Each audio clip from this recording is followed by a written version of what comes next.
Hello students, this is the class of BCom first year microeconomics, and today we are going to discuss some short questions from chapter number 7, production function and laws of production.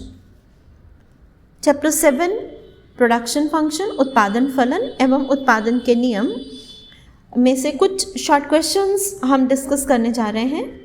Otherwise, we have completed this chapter in our live class on Google Meet.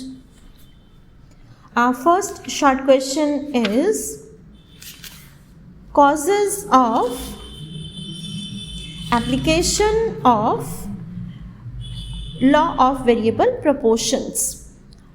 घटते बढ़ते अनुपात के नियम या परिवर्तनशील अनुपात के नियम के लागू होने के कारण या उसकी दशाएं. Number 1 is indivisibility of factors, साधनों की अविभाज्यता. Different stages of law variable proportions apply because of indivisibility of factors.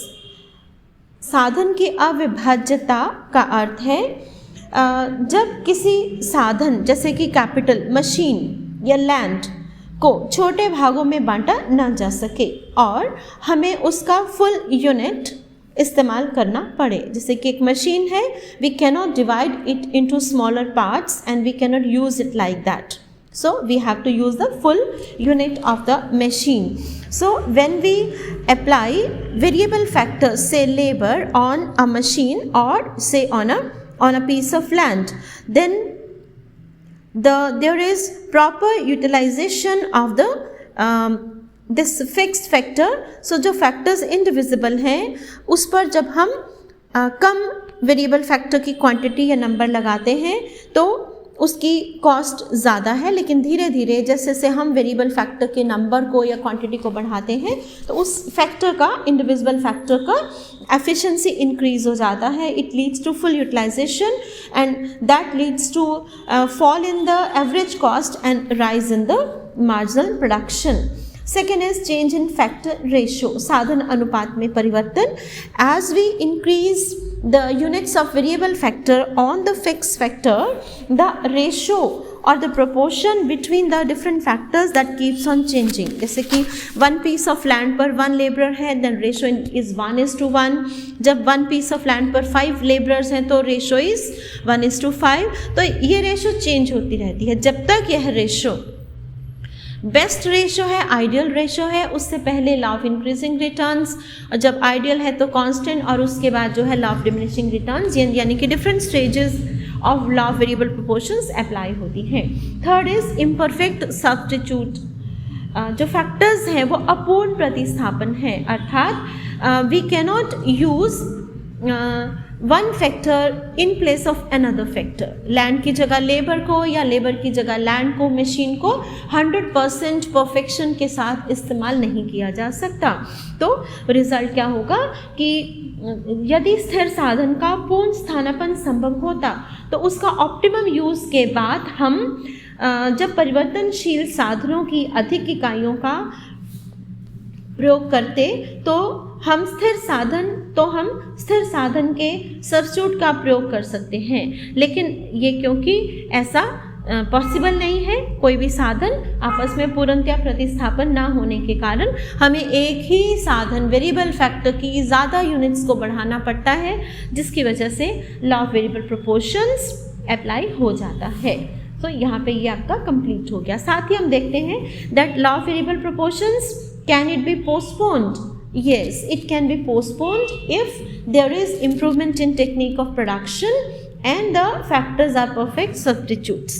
जो परिवर्तनशील या घटते बढ़ते अनुपात का नियम है वो उसे स्थगित किया जा सकता है. 2 कंडीशंस दी गई हैं, यदि उत्पादन की तकनीक में सुधार हो जाता है और या फिर साधन पूर्णतया प्रतिस्थापन हो जाते हैं. और जो सेकंड कॉज है वो डिफ़िकल्ट है इन प्रैक्टिस, लेकिन टेक्नोलॉजी में सुधार पॉसिबल है. सो अगर ऐसा है तो लॉ कैन बी पोस्टपोन्ड.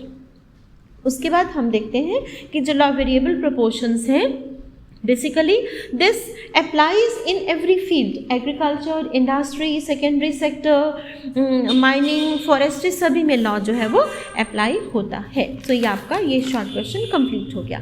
अब देखते हैं आपका जो नेक्स्ट एक क्वेश्चन था, लॉ ऑफ प्रोडक्शन और law of returns to a factor. इसमें 3 लॉज थे, तो इन 3 लॉज में लागू होने के जो कारण हैं, अल्पकाल में साधन के प्रतिफल के नियम, ये 3 नियम किए थे हमने। साधन का बढ़ता प्रतिफल, law of increasing returns to a factor, साधन का घटता प्रतिफल, law of diminishing returns to a factor, और law of constant returns to a factor. तो इनके अलग अलग से कॉजेज देख लेते हैं। पहले हम देखते हैं साधन के बढ़ते प्रतिफल के कारण, causes of increasing returns to a factor. Number 1 is under utilization of the fix factor, स्थिर साधन का अल्प उपयोग। बेसिकली जो फिक्स फैक्टर है, आरंभ में जब हम वेरिएबल फैक्टर की कम यूनिट्स को लगाते हैं तो उसका पूर्णतः उपयोग नहीं होता, अल्प प्रयोग या अंडर यूटिलाइजेशन होता है। जैसे कि 1 पीस ऑफ लैंड पर हम 1 लेबरर को लगाएं तो ना तो लेबरर की एफिशिएंसी बढ़ेगी, उसकी एफिशिएंसी का पूरा इस्तेमाल नहीं होगा, और ना ही जो लैंड है उसका फुल यूटिलाइजेशन होगा। तो जैसे जैसे हम जो है वेरिएबल फैक्टर के यूनिट्स को इंक्रीज करेंगे उस फिक्स फैक्टर पर, तो उस फिक्स फैक्टर की फुल कैपेसिटी यूटिलाइजेशन होने लग जाएगा। Second is increase in efficiency, कार्यकुशलता में वृद्धि। When we increase the number or quantity of variable factor along with the fixed factor in the short run, then this leads to the specialization and division of labour. श्रम विभाजन होता है जिसकी वजह से एक श्रम एक ही कार्य को बार बार करता है तो उस कार्य में वो निपुण हो जाता है। Division of labour leads to division of work among the labourers and specialization of work. एक लेबरर जो है वो जब उसकी कार्यकुशलता बढ़ती है, कार्यकुशलता बढ़ने का मतलब increase in efficiency, increase in productivity of labourers, so that saves time, that reduces wastage, and there is increase in the marginal production. And third is better coordination between the factors, साधनों में उचित समन्वय।